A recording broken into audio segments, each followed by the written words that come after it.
langga. Ano sa'yo pangalan nato? Jamila po. Jamela. Okay, Jamela. Kumusta man ang iyong pag-eskwela? Grade 7 na? Wow, oh, bright kay siya, oh. So, nakay Bible share karon. So, Bible share, Bible verse. Okay. So, unsa man imong Bible verse na mahatag karon sa ako, Isaiah 22 verse 22. When the time is right, the Lord will make it happen. Wow, palakpak ko. Okay, naka-explanation gamay ato, ideya about ato. Pag tama ng oras na ay buhaton ang Ginoo na tama para sa tuwa. Wow, galing. Ano sa'yo pangalan nato langga?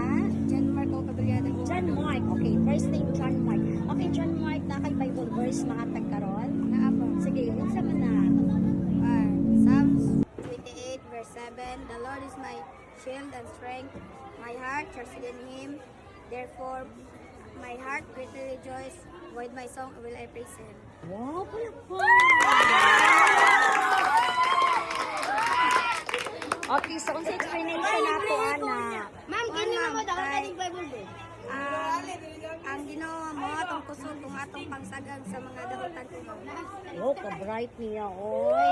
Very good. So, padayon lang kita ha. Nga, maging buotan nga bata. Kaya mo, buotan man dyan mong naong gani, buotan. Okay. First name na to lang ga. Ay, Philip ko. Okay. So, Philip, nakay Bible verse karon. So, unsa man ang imong Bible verse karon mahatag sa ako? Ephesians 6:1 po. Obey your parents in the Lord, for this is right. Wow. So, unsa explanation na to, Ana? So dapat kailangan na to i-obey atong parents for the Lord. Kaya tama mo ni ang tama ko. Very good. Very good kaayo. Padayon lang sa pagkamaayo nga bata. Okay, sa pagtarong sa eskwela. Unsay pangalan ako? Unsay pangalan lang ga? David Okay, first name lang. King. Okay, King. So, nakay Bible verse mahatag sa ako. Okay, unsa man? Jeremiah 29:11.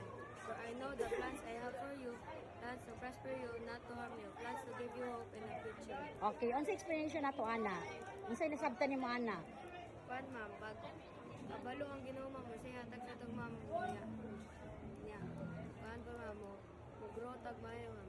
Dili magpalayo sa Ginoo. Very good. So, ayaw jud palayo sa Ginoo. Kanang nay baka nagampo? Very good. Ampo gid ta, padog eskwelahan pa uli. Okay.